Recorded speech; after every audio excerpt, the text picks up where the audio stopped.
guys, welcome back to my channel. If you haven't done so already, go ahead and hit subscribe down below and turn on your post notification by clicking that bell so that you can stay updated with all my upcoming videos.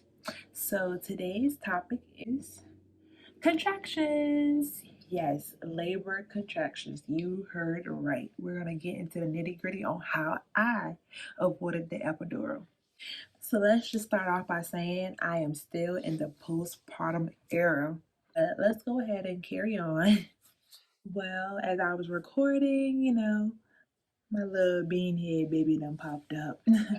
So yeah, this is my little stinky bud, and this is the video about him and how he took me through all these contractions. You hear so many stories about contractions feeling like cramps times 10, right? So I know I usually take medicine for my cramps when, they become unbearable. So I said, what if I decided not to take medication? When I have cramps. When me and my husband decided that we were gonna, try for a child soon in life, I said, you know what? Let me just go ahead and start not taking medication when I come on my menstrual cycle, so I can go through them and experience the cramps. That is one thing that helped me through my contractions, literally. So just not by taking medications during my cramps was a lifesaver, and it prepared me and helped me progress through without having to cough a medication. Every pregnancy is not the same, so what I experienced you probably won't go through, but I know for me, not taking medication during my menstrual cycles really did help me out big time, because when I went to the doctor the day that they induced me, I was already 4 centimeters dilated. And one thing I can tell you, because I was having what I thought was my baby head just hitting my stomach, or my stomach would get really tight all the time. I'm just like, Ethan, like, what are you doing in here, man? But as it got closer to my due date, I started to feel, a more intense, it's not even a pain, it's an annoyance. It's like, yeah, I'm talking. Let me talk, not you. I was saying they do not hurt as bad. It's less of a pain and more of a stomach tightening. I'm trying to see how I can, explain it. A knuckle fist coming right through my side, and it's not painful at all to me. But you noticed it, and I was thinking this whole time, my baby positioning, maybe like his butt or his head just want to stick out a little more, and I'm over here trying to adjust. I just always rub my stomach in that area, and it'll eventually go down. But like close to my due date, I was feeling the same, thing that I thought was my son still moving around awkwardly in my stomach. No, they're actually Braxton Hicks, and they were, preparing me for labor, which by the time I got to the hospital, I was already 4 centimeters dilated. I didn't notice, didn't feel anything other than those Braxton Hicks, which are contractions as well. So I went through those with ease, and then 5 to 6 centimeters dilation was the moments where I started to feel those period cramps. And so I'm like, this is normal. Like I'm used to feeling those, so I know what they feel like. And it didn't bother me at all. I mean, it was annoying, like, hey, I can feel this, but it wasn't that bad at all. After 7, they started to intensify a little bit, but I could still, go through the motions because they just heighten up a little bit. So I'm like, okay, if this is how, contractions feel, hey, I can do this a little longer, just a little longer. You have a breath in between the contractions. They're not back to back, like seconds back to back. You do get about 2 to 3 minutes in between. I can see it on the monitor.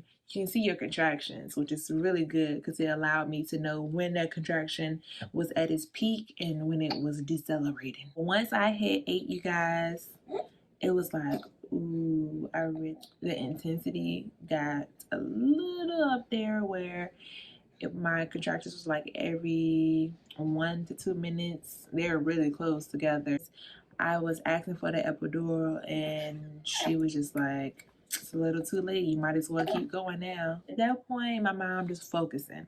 Every time I get a contraction, I would have to grab my husband real tight, or it ended up where I was biting his sweatshirt, as you can see from the previous video that I made, which I should go check out anyway, about my labor and delivery with my baby. But yeah, it got to the point where I had to, every time I had a contraction, I had to squeeze him or I had to bite him. It was just like, like you just, like you can feel when your baby's about to come. It's like this heavy weight drop down on that area. It's very heavy, and it's like something really has to come out. I would definitely say that missing your medication throughout your menstrual cycle really does come in handy. It prepares you for those at the beginning stages. I would say not everybody pain will be the same.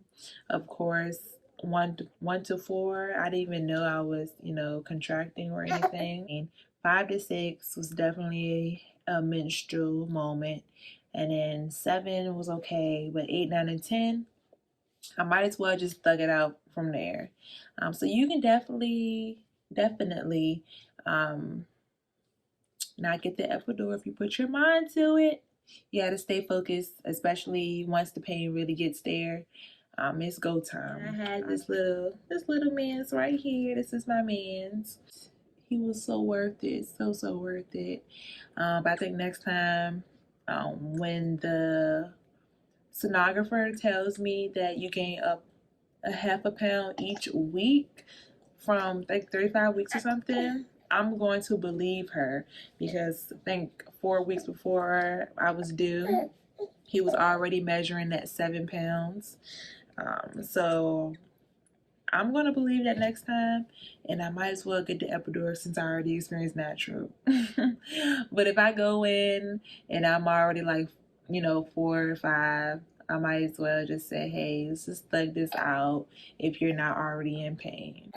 And that's really how I avoided the epidural. I waited too late to get it. So on the plus side, if you don't get an epidural, you are able to, like, as soon as you drop your baby, you can just get up and go. You can feel your legs. You can walk to the bathroom. You can do all this good stuff. Either route you go, by all means, you get the end reward.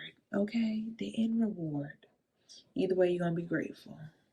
It's whether you want to experience a little hurt, if you can take pain, or not. But yeah. So you guys, thank you for watching my channel.